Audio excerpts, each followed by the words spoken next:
Hi everyone, কেমন আছো সবাই? নতুন একটি ভিডিওতে তোমাদের সবাইকে স্বাগত। থাম্বনেল দেখে তোমরা হয়তো বুঝেই গেছো ওয়াটারমেলন জুস মানে তরমুজের শরবত আমরা তৈরি করতে যাচ্ছি।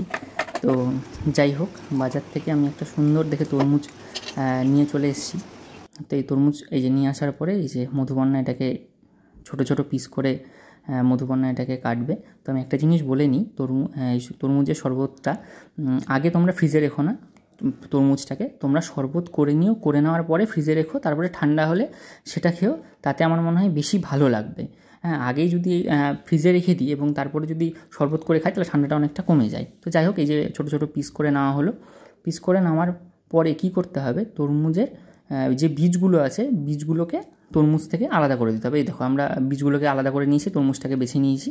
এবার তরমুজের টুকরোগুলোকে পরিমাণ মতো এই যে দেখো মিক্সিতে দেওয়া হয়েছে। মিক্সিতে দেওয়ার পরে এই যে পরিমাণ মতো চিনি দিয়ে দিচ্ছে, এবং চিনি দেওয়ার পরে একদম অল্প পরিমাণ জল, এই যে অল্প পরিমাণ জল দেখো কতটুকু দিচ্ছে মধুবর্ণা, অল্প পরিমাণ জল দিয়ে দেওয়া হলো। দিয়ে দেওয়ার পরে এবার তোমরা মিক্সিতে মিক্স করতে থাকবে যতক্ষণ না ভালোভাবে পেস্ট হয়। এবং আরেকটা জিনিস বলে দিই, এই যে পেস্ট মানে সম্পূর্ণ যখন তোমাদের শরবত তৈরি হয়ে যাবে, ওটাকে না একবার ছেঁকে নেবে ছাঁকনি দিয়ে। নিচের যে কিছু ছিবড়ে টাইপ থাকবে সেগুলোকে তোমরা আবার পুনরায় মিক্সিতে দেবে, এবং তরমুজের যে বাকি শরবতটা ছিল সেইটাই দেবে এক্সট্রা করে, তখন আর কোনো জল দেবে না। তাহলে তরমুজের শরবতটা তাহলে কী হবে, পাতলা হবে না, খেতে সুন্দর হবে। তো যাই হোক, এই যে তরমুজের শরবত দেখো তৈরি হয়ে গেল।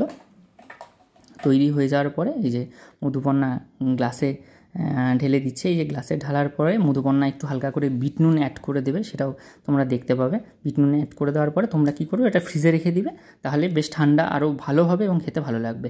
ভিডিওটি ভালো লাগলে একটু লাইক করো, শেয়ার করো, কমেন্ট করো, আর প্লিজ আমার প্রোফাইলটাকে একটু ফলো করে দিও। আবার দেখা হবে নেক্সট ভিডিওতে।